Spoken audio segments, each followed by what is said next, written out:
it's not easy cycling that distance, Steve, is it? I thought it was going to be, just get on the bike and do it. But no, I found, bear in mind, I had to do 450 miles and I had 4 days to do it in. So 110 mile a day. And the first day I did that little bit extra. But I was going flat out from sort of 6 in the morning until, I don't know, sometimes like 10 at night. Yeah. Just, and I'm not a good cyclist or anything. I find it really quite hard, if I was honest. When I look at the timings, when people talk about timings, I realize I'm well slower than most cyclists. I don't know why. Don't know if it's weight or what it is, but I was still having to go at it all day long. It wasn't like I was having a 2-hour lunch break or anything. You know, I was grabbing a pasty and cycling along, eating it just to keep going. Yeah.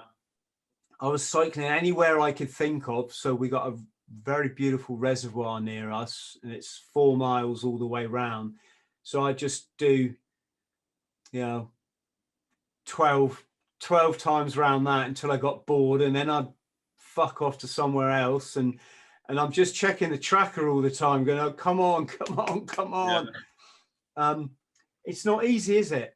Nah, people ask me which was the worst out of the 3 events, and they were all bad for their own reasons. The swim, because of the cold water, the swim would have been a gift in some respects if the weather had been nice. But the swim was brutal. I was just freezing cold right through to the bone, where I could hardly lift my arms up, my technique and everything. I was, rather than like nice stroke, I was kind of swimming like this, and arms coming over the side, and really fatigued, really cold weather. The bike was just horrible because it just goes on forever and ever and ever and just doesn't seem to ever end.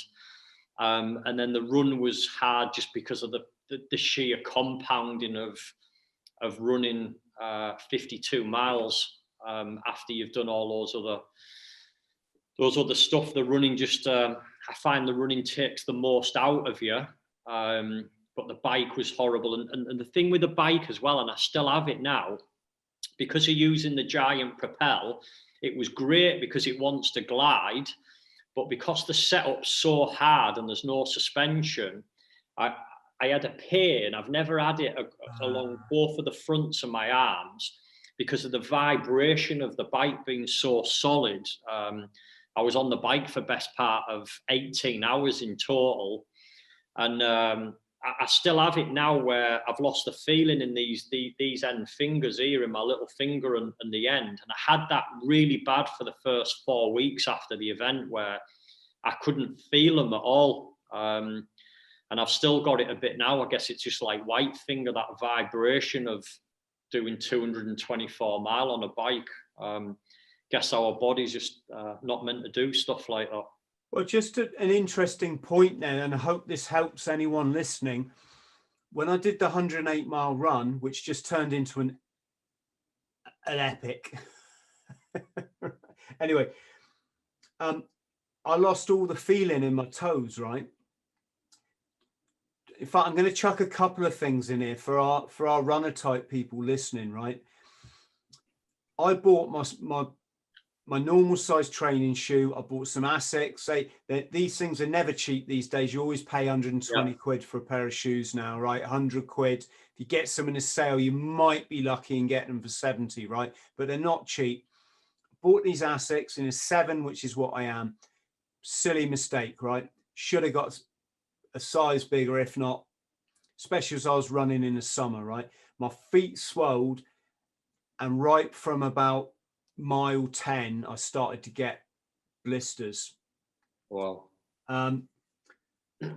What I did when I ran 200 miles in 5 days at Christmas, I bought Brooks.